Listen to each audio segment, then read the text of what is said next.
In this video, we are going to see how and what are the different basic flows of single sign-on we can utilize using Okta. So in the last video, we saw what is single sign-on, how identity provider can help the application to manage a set of credential at one single location and thus provide a single location of signing in to the application, to all the application which are available in the enterprise. So let's talk about certain terminologies when we talk about a single sign-on workflow. So the part which is in the left on this particular diagram is known as the identity provider. It is a provider which provides you the identity details, identity data, specifically calling authentication data. The left side, which is the application side, is called as the service provider. So let's give them the names. This side is identity provider, and this side is the service providers. So service providers basically just focus on providing the service to the users. They do not perform authentications on their own.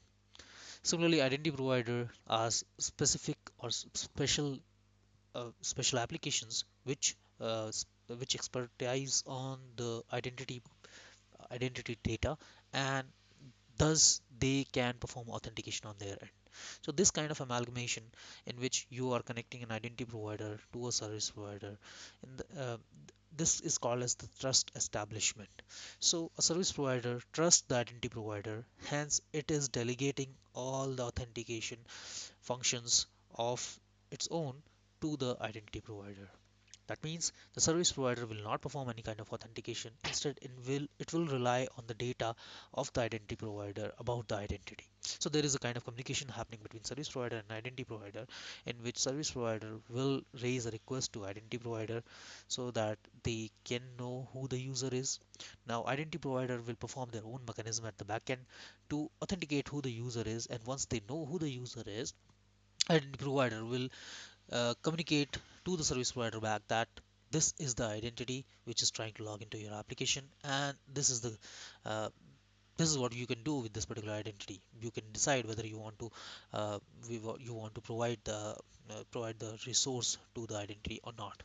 Okay, so there are two types of actors within a single sign-on. One is an identity provider, another is a service provider. So basically, if we talk about provider, we can achieve two types of flow in this kind of communication. So the first flow is the identity provider initiated flow, which means that the user goes to the identity provider first, provide the set of credential, and then it tries to access the application. The other side is called as the service provider initiated flow. That means the user goes to the application first, then application redirects the user to the identity provider so that they can know who the identity is. And once the user authenticates at the identity provider will relay back the information about the identity to the service provider. So there are two types of flow. One is identity provider initiated and another is service provider initiated. So basically this kind of communication can be implemented using multiple standards that are in the market. So the most famous one is your SAML, which is Security Assertion Markup Language. So we'll talk about a little bit of the standards which we have within SAML. Okay, so let's move on to SAML basics. We will have a pretty detailed video on SAML itself, just to tell you guys what SAML means in an SSO workflow. We are making this particular video. So the SAML, which is Security Assertion Markup Language, is used mostly as a web-based authentication mechanism, and because of this, the standards use case is SSO. SSO is one of the use case of SAML. SAML can perform much more feats than a single sign-on, but still. So it's a web-based authentication mechanism, and it relies on using browser to broker the authentication flow. That means a browser will be a middleman in that case. The identity provider and service provider will not talk in most of the case directly. So the browser agent or the end user means your end user will go to the browser so that it can access the service provider, right? So the end user will go to the browser, log in to the URL of the service provider. Then in that case, the service provider will redirect the browser to the identity provider so that it can be authenticated. So this communication is never happening directly between service provider and identity provider. It is happening through the browser agent, browser or the agent. So browser is the agent for the end user who is performing that kind of communication for the end user. So now let's talk about the different flows which we just looked into. One is the IDP initiated flow, the IDP initiated flow, and the SP initiated flow. So in the IDP initiated flow, what happens is the browser agent directly logs into the identity provider. So suppose we are logging to Google directly, and once we go to Google, we are signing in there directly. Once we do that, means the session is created with an identity provider. Now after that, we can go from Google your uh, to your Gmail. So when we are going to Gmail, identity provider will directly send the information of the identity to Gmail. The Google identity provider will do that, and that information will be utilized by Gmail to present the profile of that particular user in the Gmail application.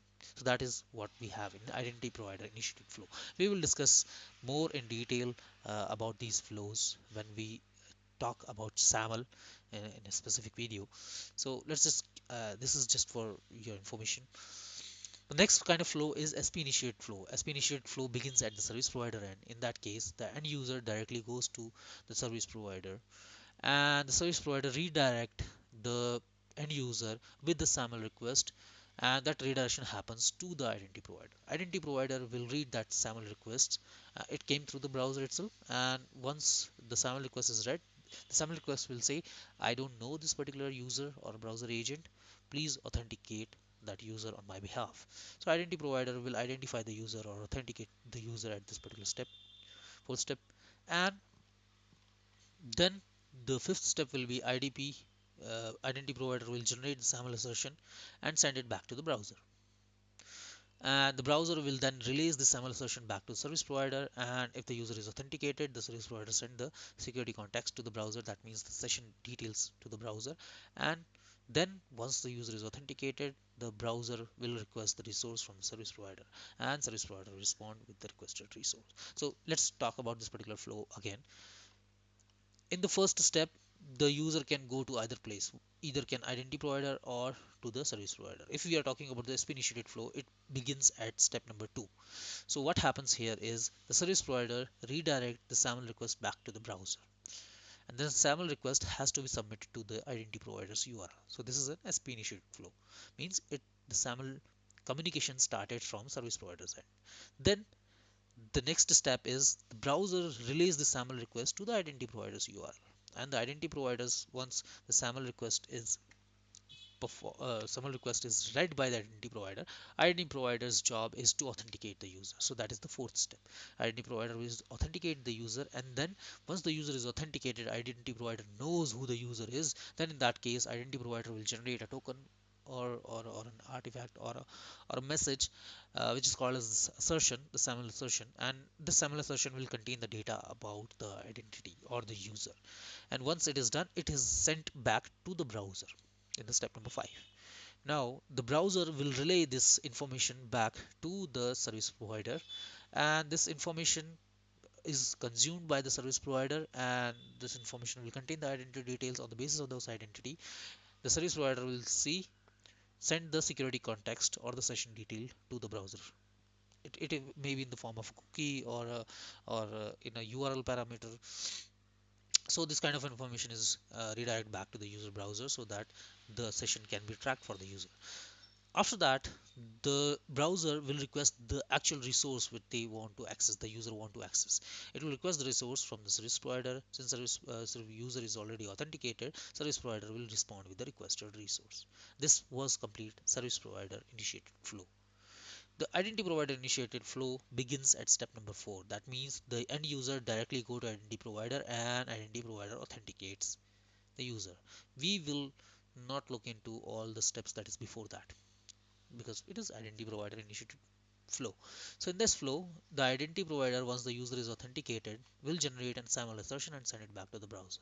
And the browser relays the SAML assertion back to the service provider, and the same thing happens as it happened in service provider. So just for a key point, The service provider initiated flow will begin from service provider, and the identity provider initiated flow will begin from identity provider. So this, so the location from where the SAML communication is initiated, that location will define the flow of that particular authentication single sign-on. Okay, so that is the confirmation, that is the information which we have for this particular kind of flows. Like a service provider, what a service provider is, it is an entity which provides the service, typically in the form of an application. What an identity provider is, it is the entity that provide identities, including the ability to authenticate a user.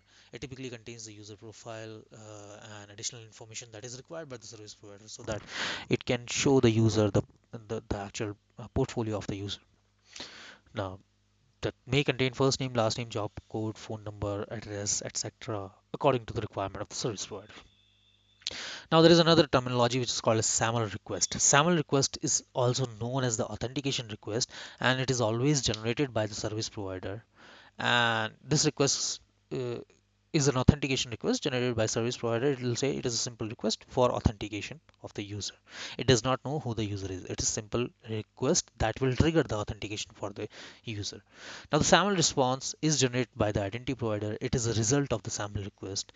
It actually contains the user information in assertion, and once the user is authenticated, the assertion will be created by the identity provider, and that assertion will be put into a packet which is known as the SAML response. The SAML response will contain the additional information about the profile, the group, and all these details that is required by the service provider. So I explained the single sign-on flows.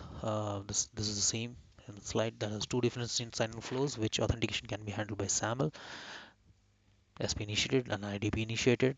So it occurs whenever the user is attempting to sign on into a SAML-based SP via its login page or a mobile application. So suppose it's a box application on an iPhone, it will redirect you to the authentication of the identity provider. So instead of prompting the user to enter a password, service provider which is configured to use SAML, it will redirect the user to say Okta. Okta can be considered as the identity provider. So Okta will handle the authentication of the user by prompting the user login to Okta via the username and password, or via desktop single sign-on. That is also one of a functionality which we can say, which has another name called as integrated Windows authentication. That means once you log into your desktop in an enterprise using your Windows authentication credentials, you already have a Kerberos session within that particular organization in Active Directory. So that Kerberos session can be utilized for by Okta, so that the Okta can sign you in for those applications. If the user's credentials are correct, then the user will be granted the application on the Okta side, and they will be redirected back to the service provider as an authenticated user. So that's all from the flow side and the terminologies which we utilize within a single sign-on communication, like service provider and identity provider. Thanks a lot, guys. See you in next video.